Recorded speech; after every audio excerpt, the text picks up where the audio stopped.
of Jericho. It's everything you want in a great Bible story. God's people obey, God's power shows up in a big way. It's an all-around victory for God's people. That's the way it should be. Whoa, yeah! But, like so many great stories, the sequel is a little disappointing. Spending my vacation in the summer sun. No, Israel! It was so good! Why did you have to ruin it? Let's backtrack for a minute and take a look at what happened in Joshua 6. The Israelites have been wandering in the desert for 40 years, and now it's time to buckle down and follow God as they enter into the Promised Land. The first city to take is Jericho. Big wall, no way in. God gives the Israelites the plan, and it's a bit of a strange one.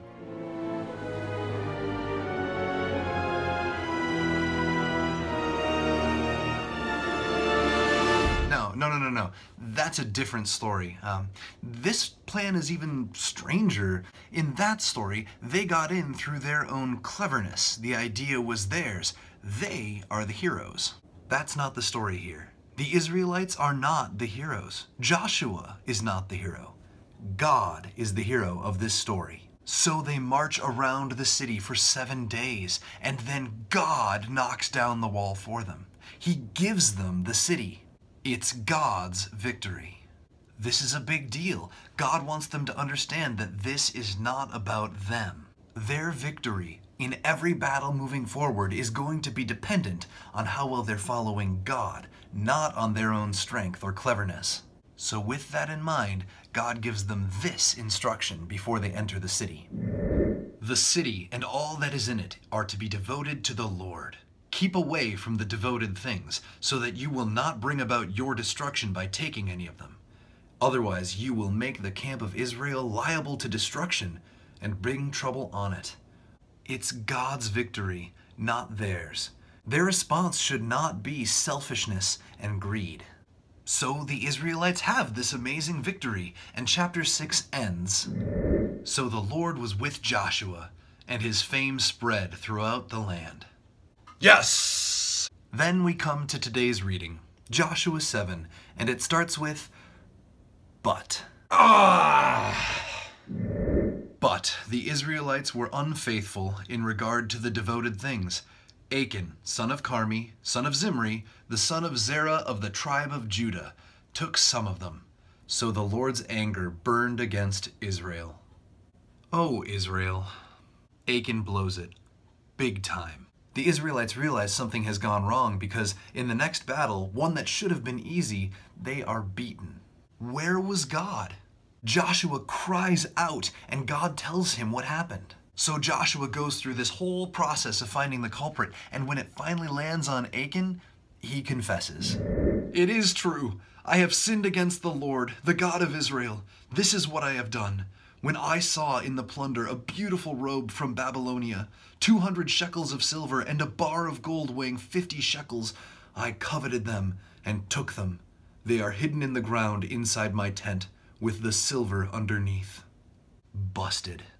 They go and look, and all of it's there just like he said, and the consequences are severe. Then Joshua, together with all Israel, took Achan, son of Zerah, the silver, the robe, the gold bar, his sons and daughters, his cattle, donkeys, and sheep, his tent, and all that he had to the valley of Achor.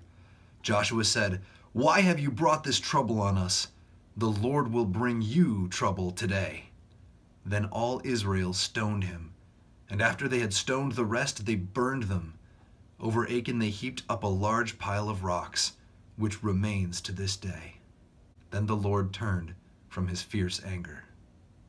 If you're like me, you're thinking, really? The whole family? All those animals? It's gut-wrenching. Why should they pay for his selfishness?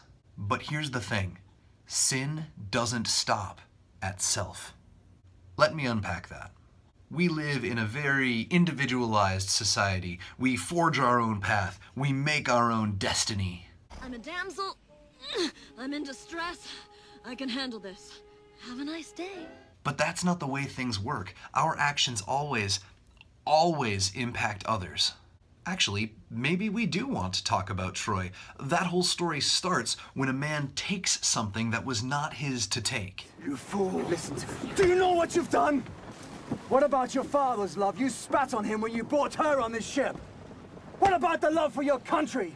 You'd let Troy burn for this woman? And just like our passage, one man's selfishness has consequences that goes way beyond himself. Or maybe we could talk about Pirates of the Caribbean. Oh, well, look, there's Orlando Bloom again. And you're completely obsessed with treasure. And we see again how many people are affected by someone's selfishness and greed, by sin. As long as we're following Orlando Bloom around, we might as well talk about one other story. This passage does remind me of The Lord of the Rings. Before that story even begins, we are told that Sauron was defeated by a man, by Isildur. He had the chance to be done with that evil. A choice between embracing the gift of victory or choosing selfishness and greed. Cast it into the fire!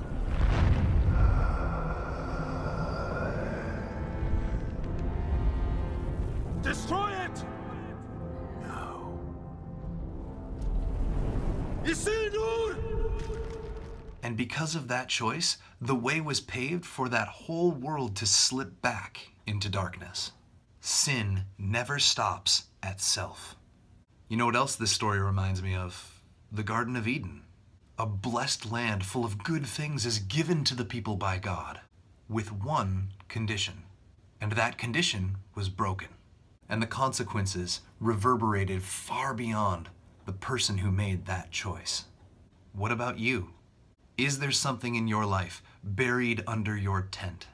Some secret sin that you are hiding, keeping for yourself? Have you ever thought, it's not hurting anyone, no one will ever know? Don't believe those lies. Sin doesn't stop at self. But here's the thing, this is not the end of the story. Christ didn't come to throw stones at you, but to fight the battles that we could never win. Christ is the one who has knocked down the walls, who is inviting us into the kingdom. And we are invited to real life, to take that stuff buried under our tents and throw it away forever. To be free. So that's my challenge for you this week. Do some digging under your tent. Take that stuff and give it to God. Don't believe the lies. Believe the truth. Jesus died on a cross and rose from the dead so that we could be free. How has God set you free? What secret sins has God helped you overcome? Let's talk about that in the comments. Happy Easter, grace and peace.